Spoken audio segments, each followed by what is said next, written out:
সকলকে অনেক অনেক অভিনন্দন আমার ফেসবুক পেজ এবং আমার ইউটিউব চ্যানেল থেকে। আশা করি সকলে ভালো আছেন এবং সুস্থ আছেন।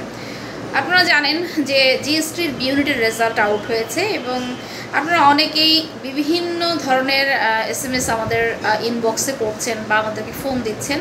তো কয়েকটা বিষয় নিয়ে আমি আলোচনা করি। আমি আগে একদিন একটি ভিডিও আপনাদেরকে দিয়েছিলাম, বেশ কিছু তথ্য আপনাদের সাথে শেয়ার করেছি যে আসলে কত নম্বর পেলে আমরা এবার সাবজেক্ট পেতে পারি। তো প্রথমেই বলে রাখি, 42+ যারা পেয়েছেন, অর্থাৎ 42+ যারা পেয়েছেন তারা নিশ্চিত থাকতে পারেন যে আপনি একটি সাবজেক্ট বিশ্ববিদ্যালয়ে আপনি পাচ্ছেন। তো আমরা এখানে আরেকটি কথা বলে রাখতে চাই যে গত বছর আমরা দেখেছিলাম যেখানে 56 ক্লাসে সাবজেক্ট পেয়েছে, সেখানে কিন্তু এবার প্রশ্নের ধরন অনেক কঠিন হওয়ায় আপনার শিক্ষার্থীর সংখ্যা, অর্থাৎ পরীক্ষার্থী যে পরিমাণ পরীক্ষার্থী দিয়েছে তার থেকে পাশ করেছে কিন্তু অনেক কম, অর্থাৎ 30 নম্বরই পেয়েছে, আগের বছরের তুলনায় অনেক কম। এবং আপনারা দেখেছেন যে 45+ পাওয়া স্টুডেন্টের সংখ্যাই হচ্ছে 7000-এর মধ্যে। এখন আমরা যদি একটু লক্ষ্য করি যে আসলে সিট কত আছে, এই সিট আমরা যদি 6000 সিটও ধরি, তাহলে এই 6000 সিটের মধ্য থেকে কিন্তু মনে করেন যে 6000 প্রথম 6000 স্টুডেন্ট এখানে টিকেছে, এখান থেকে মিনিমাম আমার ধারণা মতে 2000+ স্টুডেন্ট আছে যারা একাধিক বিশ্ববিদ্যালয়ে টিকেছে, অর্থাৎ যারা ঢাকা বিশ্ববিদ্যালয়েও টিকেছে, যারা রাজশাহী বিশ্ববিদ্যালয়ে টিকেছে, যারা চিটাগাংয়ে টিকেছে, যারা জাহাঙ্গীরনগরে টিকেছে এবং তারা বিউপিতেও টিকেছে। তাহলে এই যে জায়গাগুলো, এই জায়গাগুলো থেকে কিছু স্টুডেন্ট কিন্তু চলে যাবে। অর্থাৎ এখানে আপনি বলতে পারছেন না যে এই শুরু থেকে 2000 স্টুডেন্টই চলে যাবে, এটা বলা যাবে না। কারণ কি জানেন?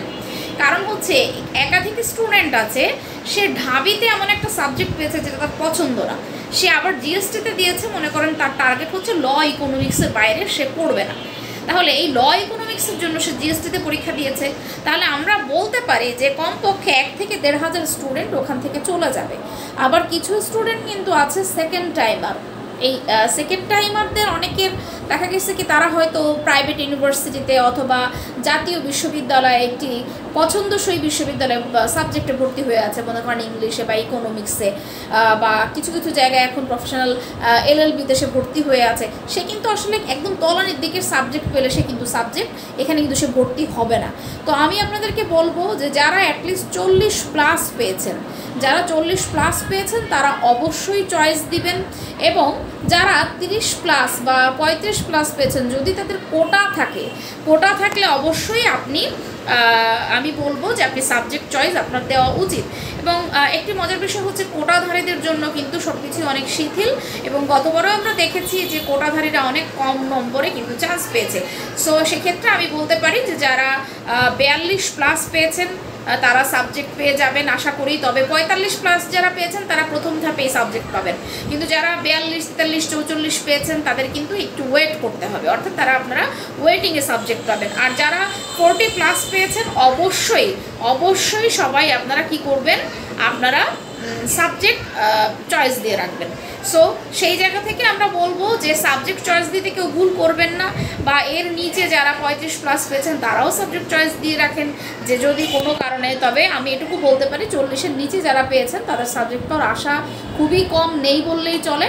সো যারা 40 পেয়েছেন তারা আপনারা সাবজেক্ট চয়েস দেন, এবং যারা 42 পেয়েছেন অ্যাটলিস্ট তারা আশা করতে পারেন যে আমি একটি সাবজেক্ট পাবো। আর আরেকটি বিষয় এখানে বলি, সাবজেক্ট চয়েসের উপরও কিন্তু অনেক কিছু নির্ভর করবে।